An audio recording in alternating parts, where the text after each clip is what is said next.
Hey, how are you guys doing? I'm here with a special guest in this warm up series. We're going to be talking about Beyond the Mirror, unpacking pretty privilege after weight loss.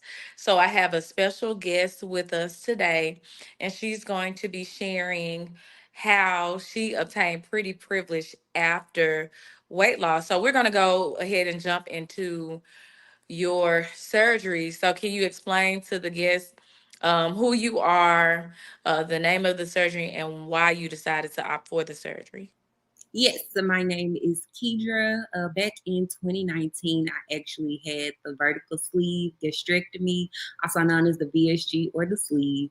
And it's a surgery that helps promote weight loss by restricting food. And ultimately, I decided to have the surgery because I just was not in the best place mentally and physically. I had reached my highest weight ever in life of probably more than 400 pounds, but 400 pounds that I know of. And I just got to the point where I did not recognize myself. I didn't like the place that I was in. I knew I needed change. And that was the change that I gifted myself with. Okay, so let's talk life before the surgery because we kind of talked off camera briefly about, pretty privilege and things like that. Before you had the surgery and with, the 400 plus pounds, how were you treated initially?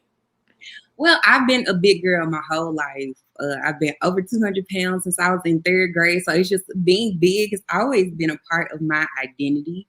I was always the pretty girl with the pretty big girl with confidence. So everybody would always be like, "Oh, you're so confident for a big girl. You're so stylish." All of that. So I feel like I had a certain level of pretty privilege even back then. But there were people who would be straight up repulsed by my existence because I was fat. Even to this day, I mean, some people, fat phobia is very, very real, and the level of just comments about my weight unnecessarily, bullying in school all my life, that like being big has just always come with very negative side effects. On the flip side of that, after surgery, it has Hold on, been. hold on, hold on. Let's not go into that because I really want to paint a picture for people before we get into. I know you don't want to. I Yeah. want people because it's somebody that's not on the pretty privileged side, and I want you to kind of your story to kind of resonate with those who haven't reached that goal weight or who may be on the other side, and people to understand why people feel the way they feel before they reach that side, because it's one thing to get privilege or to get special treatment based upon the perception of how you look, but on the other side, and I'm not trying to trigger you or anything, but can you go into detail or kind of recount some of those stories from high school, of because you talk about bullying or fat phobia? What does that look like? Ooh, okay. So going back to school, kids can be very, very, very nasty. I remember I was good. I'll say, bullying happened in elementary school, but I was at the same elementary school from kindergarten all the way through fifth grade. And me and my classmates, we were pretty close knit. Of course, they would make comments here and there, but there was no like real animosity behind it. But once I got to middle school, I just remember being in sixth grade and being honestly, I had gotten to the point where I was a little suicidal because the bullying was so bad, especially in seventh grade when we had to do like PE. It was this group of three people. It was two boys and a girl. They bullied me relentlessly. I still remember one day, this guy, he came up to me in gym and he put his hand on my shoulder. He said, "You are so fat. You should just kill yourself." And honestly, yes, and I went home that day and I really did want to for a period of time. Thankfully, giving thanks to God, like I came out of it. But yes, bullying, it got very, very bad. I had school counselors checking on me. And up until a certain point, I felt like, okay, yes, I am very fat. On some level, I deserve this. And that's where I had to check myself as I grew into myself more. Just like, no, my size has nothing to do with somebody else's hate towards me. Like their fat phobia is their problem. But yes, there was plenty, like from strangers on the street street to classmates. Like, I just really received some serious hate just based on my size, like nobody knowing anything else about me. And it really, really did something to my self-worth growing up, because I feel like it was pretty much out of my control. I'm like, y'all really hate me just for living. And so I did end up, going on a weight loss journey in college, where I did manage to lose 80 pounds naturally on my own, like with no trainer or anything, just going off what I could find on YouTube and the internet. And I did do that. But after some setbacks and just dropping out of college and stuff coming back to back to back, I ended up coming back home. I was going to school in Atlanta at that time, but coming back home and just the shifts in life, I ended up gaining a lot of that back plus some. I got married, and our marriage was okay for a while, but it's just like I felt like I was losing myself. And the more I got depressed, the more I had like some disordered eating behaviors that really just tipped the scale, literally and figuratively, and caused me to gain a massive amount of weight. I was dealing with side effects from birth control. So it was just like a perfect storm that really, I just blew up. I was 25, and I just remember going up the stairs one day in my house, and my knees were hurting so bad.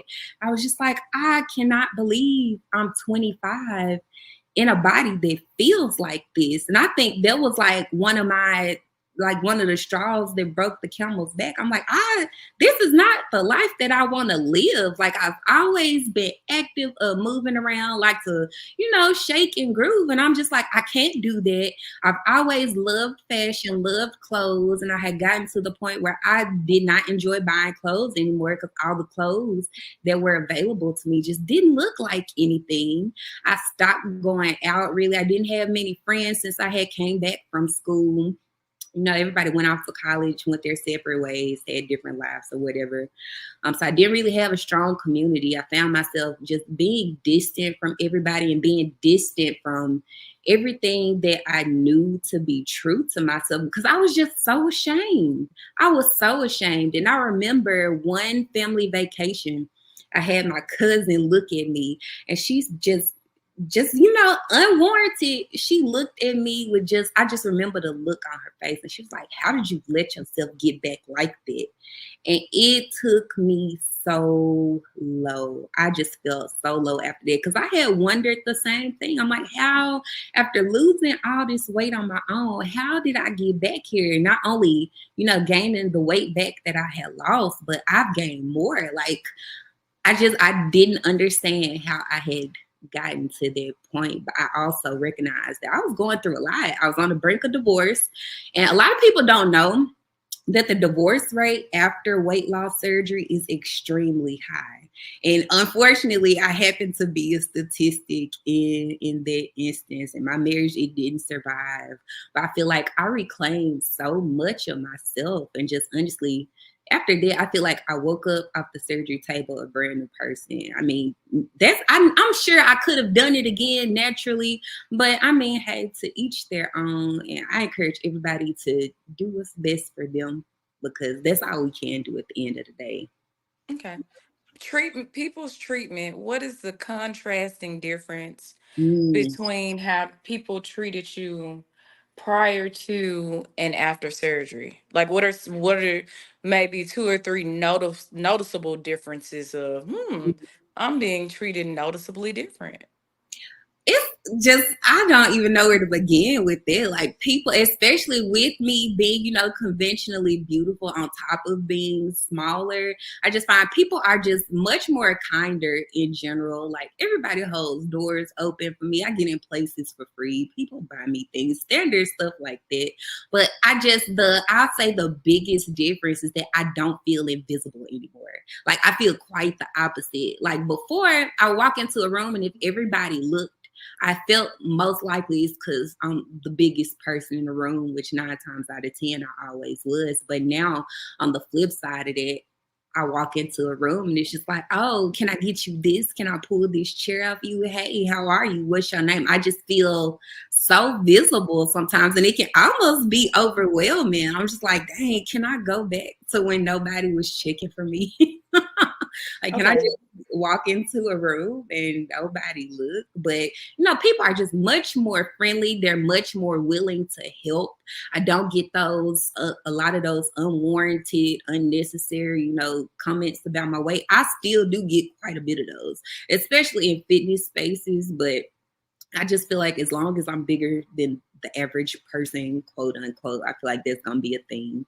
But yes, people, and sometimes it can be so implicit, like they don't realize they're treating you so differently just based on your size, based on your appearance. But it's tangible and it's very noticeable. Okay. When you were going into surgery, were there any fears of complications or things that may happen, or was it just pure excitement? I was a little nervous because I think that was the first surgery I've ever had where I've like been put asleep. So there were fears around that. And I'm just like, I just really hope everything goes well. I hope I follow my pre-op diet, to the doctor's instructions, which also my surgeon, there was a few weeks prior to surgery, you have to follow this very, very strict diet.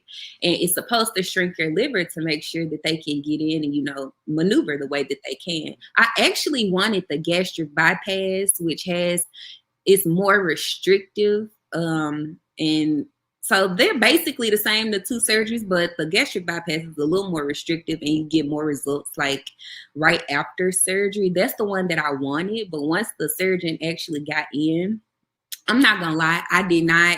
I was having trouble, like my relationship with food wasn't the healthiest. So I was having a lot of trouble following that diet. I did my best. But when he actually got in, he saw that my liver hadn't shrunk enough. So I actually didn't even get the surgery that I wanted.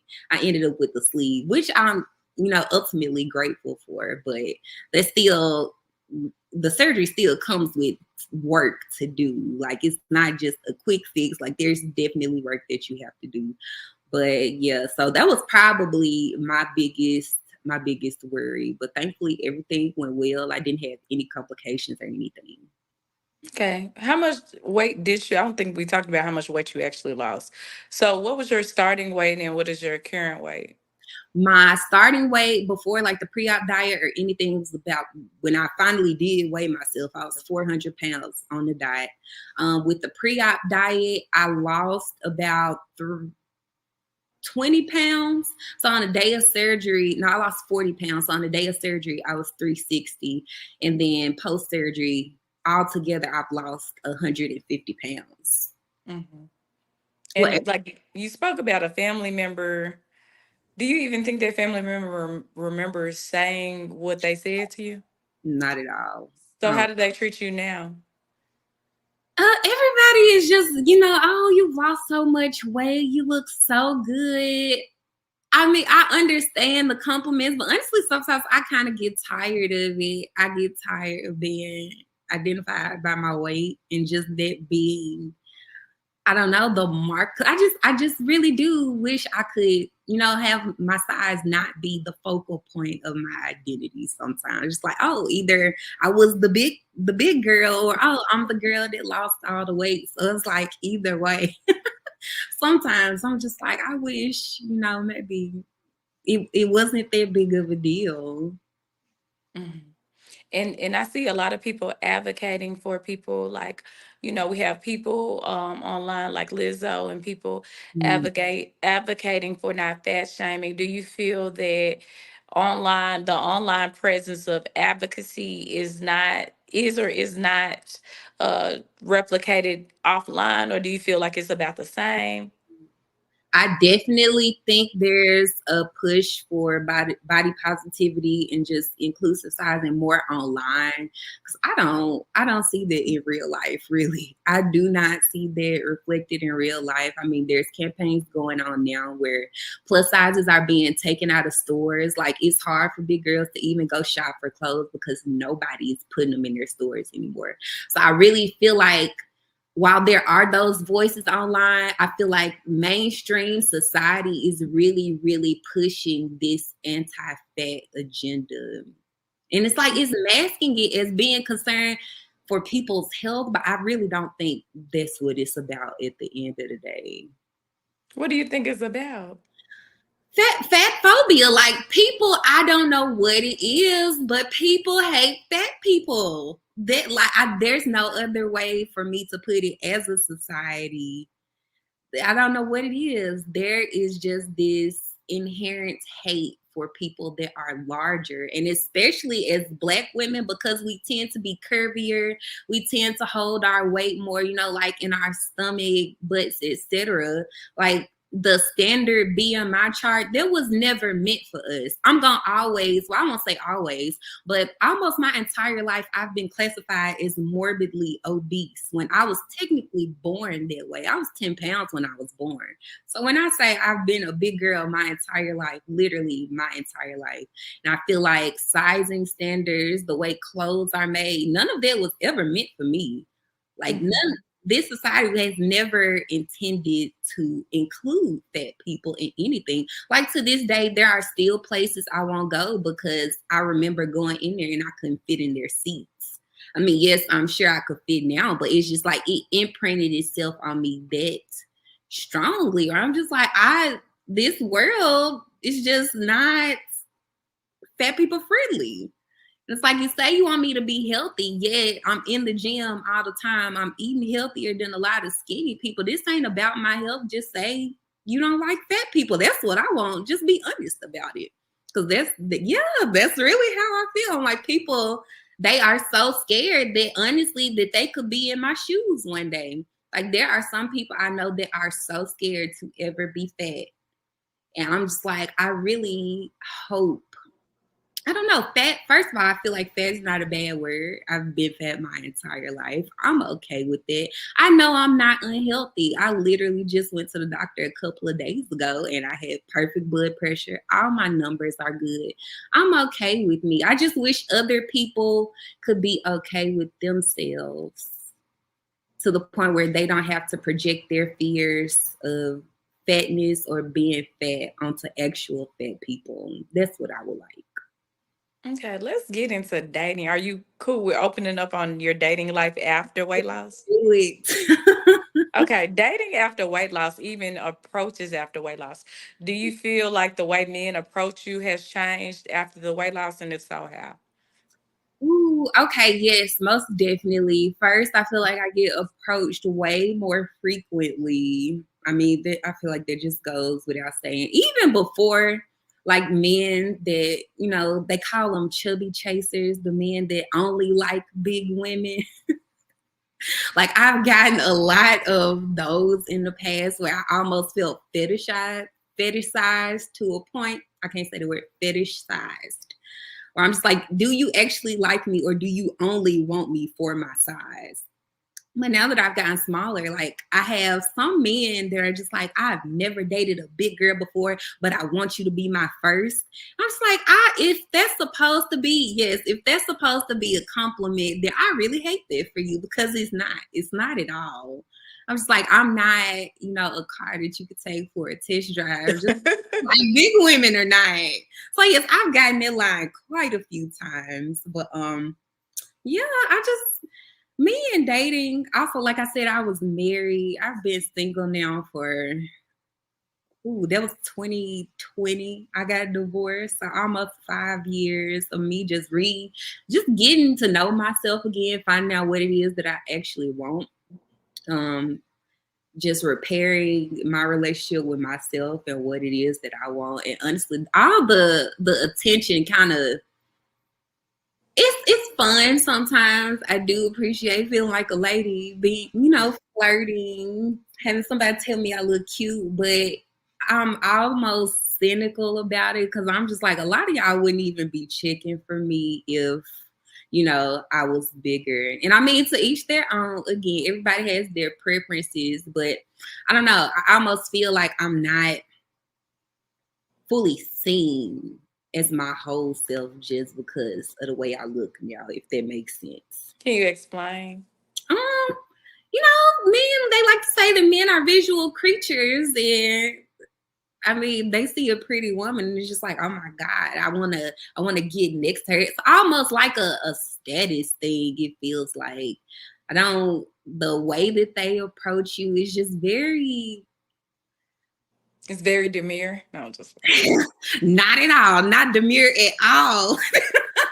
I'm like, some of y'all ain't got no class, no act. I'm just like, you see a pretty face, you just like, let me go holler at her. Like, no, please leave me alone. oh wow. I'm just, it can be overwhelming sometimes. I'm like, I kind of miss, the days when folks weren't really checking for me like that. Because even Mhm. back then, it felt more genuine. I don't know. Oh, so you missed the genuineness. Now you feel like it's more so like disingenuine or I honestly don't know. I think I'm still figuring that part out, but it just feels like, I don't know. They just, how long has it been oh, with the girl, weight loss? 4 years. And you still feel that way? I don't know. Maybe this is what dating is just like for everybody. Uh, But I'm just underwhelmed. Not you underwear. I'm underwhelmed. And also, I don't get approached as much as people think I do. And when I do, they're just like, I know you got a lot of boyfriends already. I'm just like, look, I ain't even got nobody to call if I want to go to the movies right now. So I don't know what y'all are talking about. So yeah, I find honestly, I'm running into a lot of, I won't say a lot, but some of the men that I have, encountered, it's like a weird intimidation kind of thing like that. They're worried about who else I'm talking to, and I know you get a lot of attention. I'm like, why are you worried about that if you're trying to get to know me? So it's like it's either very superficial or I don't know, just some kind of hesitation. Mm. I don't know. It's just the climate is just very weird in my opinion. So that's why I'm focusing on myself. I was like, if that man, that man comes along, I'm open and receptive, but I don't know. I'm not feeling what I've encountered so far. I'm holding on to hope though. Good. Let's talk friendships. Have Mm-hmm, you lost any friendships or because I know some people say when they go through the weight loss journey, mm-hmm, and then they start dressing a certain way, there are certain people that the attention may change in certain people are like, I love you, you my sis, and I'm happy for you. But then there are certain people that may not be as happy because now you're competition. Have mm-hmm. you ever experienced those type of things where some like you had a person that you lost because you could tell like seems like they're becoming jealous of me? Honestly, at the time where I was just like really, really going through my transformation, I didn't have a lot of friends because, Okay. going through my depression, I was very much so in solitude, dealing with stuff with my ex and just navigating life in general. So I didn't necessarily lose friends at that point, but I could tell like old friends reconnecting or just being in environments that I have been in before, like I did notice a shift in energy. Like I did have some people where I could tell it was hard for them to stand next to me or just hang, just how they say your light can blind some people? Like it was kind of like that. It's just like I could tell they wanted to be happy for me, but due to the space that they were in their lives, that was just very hard. And I can understand and respect it. It still hurts. Anytime you lose a friend or you find that you just can't interface with somebody like you used to, it's a loss and it does hurt. But I'm just like, I will never stop working on myself. I will never stop progressing. And sometimes when people see that in me, it intimidates them and they know or they feel that they're not doing as much. So they feel a certain kind of way. And then they kind of like either fall back. But as far as just, I don't know, receiving any negativity regarding that, I haven't directly. Now, behind my back, that ain't none of my business. But but to my face, I have lost a couple of friends just due to my ambitious nature, I guess, and me always want more for myself and working towards it. But the weight loss itself. Now going out, sometimes I catch a little something there, especially when the men get to flocking and doing what they do and stuff. Like I've sometimes I've had friends Can just. you kind of explain or go tell a story where you had something like that happen? Would you mind? Yes. Okay. So I would. Was that my? I don't think it was my birthday. I think we were just going. Went out to a little lounge. It was me and two other friends. Well, one of them was my friend, and she had brought her girlfriend. But they ended up kind of like ganging up on me a little bit that night. Yeah. So this guy, very much so, not my type. He did his thing. Can I call you? Get to know you through all of that. And I was just like, you know what? No, I'm good. You seem like a really nice person, but I'm just not feeling it. And then I think he went on to, ask me why or something like that. One thing about that, if you ask me why I don't want to mess with you, I will tell you. And I think he had like tattoos or something on his face that I just wasn't feeling. It was just something, I don't know, girl, just out feeling myself. Really, that ain't really my style. That's cool for you, but that's I don't, I'm not really feeling it. And then he got upset. He started telling me that I forgot where I came from and all of this. Girl, I Oh, don't know. he knew you prior to? I What he mean? He forgot what is he? don't know, because he was kind of hood. I ain't gonna lie. That's why I was like, he wasn't really my type. But he was just like, y'all, people try to call me bougie a lot. I don't. I mean, hey, if that's what label you want to use for me, that's fine. But yeah, so my friend and her friend, they're like, yeah, you kind of are stuck up. Yes. So I'm sitting there at the table like, wow, is this what we're really doing? I'm stuck up because I told this young man I didn't want to talk to him. And when he asked me why I told the truth, I'm stuck up. It's like, if that make me stuck up, that's fine. But yeah, after that, there was a lot of distance between me and that friend.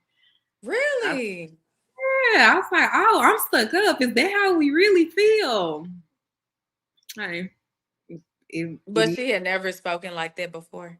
that's also kind of like what I was mentioning earlier when sometimes you stand next to somebody and they light your light kind of blind them a little bit.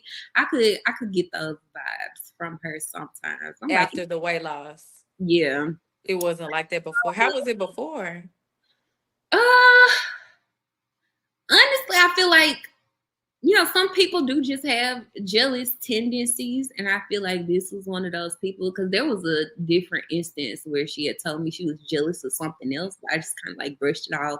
But if something comes up once, it will likely come up again if it's not resolved. So that was just me overlooking red flags, maybe. Okay. What advice would you give to somebody that says, I'm contemplating the surgery, but I'm scared?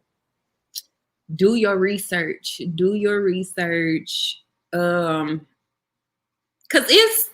it's not just you get the surgery and you go on about your life. Like, you have to do the work afterwards. You have to rewire the way you think about yourself and you think about food. There's a vitamin regimen that you will be on for the rest of your life. It's a lifetime commitment and you have to be willing to do the work. So it's not just some, quick nip tuck you go see the surgeon for and just think you're going to lose a lot of weight.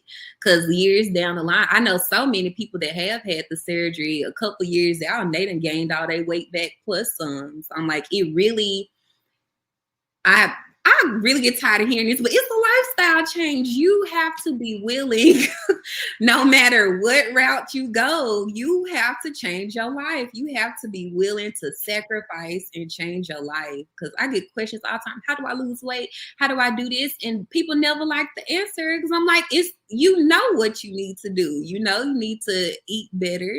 Eating better is different for everybody. So you need to get to know your body and what you need to be eating to see the results that you want to see. But it's a learning curve. You have to do the work. You have to educate yourself. You have to do your research. So I would just tell them to really think really hard about what they want their life to look like after surgery, post-op, and see what habits that they need to start right now to be successful. Okay. Outside of, because I know you said you were in a very depressed state, after your divorce and then, leaving school, and it was so much that happened Mhm. outside of the surgery, because a lot of people think, okay, once I lose the weight, I'm going to be happy. Mm. What would you say to those that say, well, all I got to do is lose the weight to get happy? And what progressive steps did you take besides losing the weight to reach happy? I will say that if you are unhappy fat, you're gonna be unhappy skinny. Because until your size is a symptom 9 times out of 10, like it's your relationship with food. If you're an emotional eater, you need to be figuring out how else you need to cope. Like find something else to replace that habit with. But no, losing weight, I mean, yes, it'll give you a boost in confidence, but ultimately, like the root of whatever your dissatisfaction is with yourself or your life has to be addressed. Because before I even had the surgery, my surgeon made me go to therapy, and that's where I found out I actually had an eating disorder. And binge eating disorder. And it often goes undiagnosed in Black women. I mean, eating that disorders in general often go really, really undiagnosed in the Black community. But yeah, I found out that I had an eating disorder, and no surgery would change that because I had a disordered relationship with food. So there's something that I had to travel back to my childhood and my behaviors around food and just really get to the nitty gritty. Like, wow, this is not just about me being fat. This is about a mental struggle that I've had since childhood. And I've learned, incorrectly to deal with this struggle with food. And that's been a years long journey that I'm still honestly on. So that's why I'm like, losing weight will not make you happy because you gain the weight somehow. There are other habits that are probably playing into your dissatisfaction with your life. So you have to really be ready to uncover some stuff, or else it's just gonna come back up. Mhm. It manifests either, and also not only is the divorce rate high after weight loss surgery, but also alcoholism is something called transfer addiction. Yes. And I've actually had direct experience with this because once you can no longer cope with food, you look to something else. So you pick up wine every night, which also contributes to weight gain. So a lot of people that have weight loss surgery end up becoming alcoholics. And there was a period of time where I realized I was drinking, the majority of the days of the week. It was like, I think I was like 2 years out, maybe, just girl going through it, just figuring life out once again. And that's when I was like, oh, so it's not just this weight loss surgery, it's not just me not eating. Like, I have to figure out how to manage my emotions without some external substance. And a lot of people, yeah, they turn to alcohol when they can't eat no more. They turn to other drugs, weed, sex, anything that they can fulfill their addictive behavior with. So that's why I'm like, you really want to get to know yourself and be real, because you can lie to everybody else, but you cannot lie to yourself. Mm. You cannot lie to yourself. So you think, oh, I'm just fat because I had a baby and just I like to eat food. If I get surgery, I can't eat food. You're going to find something else. You are going to find something else. So you need to figure out what you are actually dissatisfied with. Yeah, I encourage everybody to go to therapy. So do you feel like therapy was pretty much um, the thing that you can attribute your happiness to outside of the weight loss? No, it's being real with myself. Is acknowledging how my actions, whether they were caused by trauma or whatever, at the end of the day, my actions and my decisions have gotten me to where I am. And I had to be very real about that and just be like, how have I participated, in my own decline? Like, yes, there are always things out of our control that impact our lives, but it's just like, I've done something that has landed me here, or I've not done something. So what is it? How can I change my behavior, change my thought patterns to get myself to the place where I actually want to be? So it took me that's where my healing journey just really started. I woke up off this surgery table and I was like, I literally have a new lease on life. I feel like I woke up a completely different person. I mean, I'll just say it. I woke up off that table knowing I was about to get a divorce. I was like, I'm living my life for me. Like this, I'm not living it for anybody else. No outside validation. I'm gonna do what makes me happy, what I know I need to do to live the life that I want to live. And that's why I was like, it's hard work. It's really hard work because once you really sit down and you look at the actions that you've taken and just really where you had yourself messed up at, that's always hard because there's nobody else to blame. There's nobody else you can put, oh, my ex. No, how did your behaviors contribute to where you at right now? Yeah, we get they did what they did, but how did you do whatever it is you did to get here? And it took a lot of soul searching and a lot of going to God and a lot of journaling and a lot of praying and just rewiring my brain like, oh my God, okay, I'm in the place where this is where I would normally binge out and eat and fall off and not work out. How do I help myself right now? Like what can I do that will actually help me and not just slap a band-aid on it or make me feel good right now? So it's real work. You have to dive deep within yourself and be committed to it. Okay. How do you keep the weight off mentally as well as physically? Ooh, let's see. Honestly, my spiritual and my physical journey are so intertwined right now that it's literally one and the same. So it's like I find myself like movement is prayer for me. And I know that by giving my body what I need, like it spreads out into every area of my life, my work life, the way I think, how I'm interacting with other people because I feel good internally.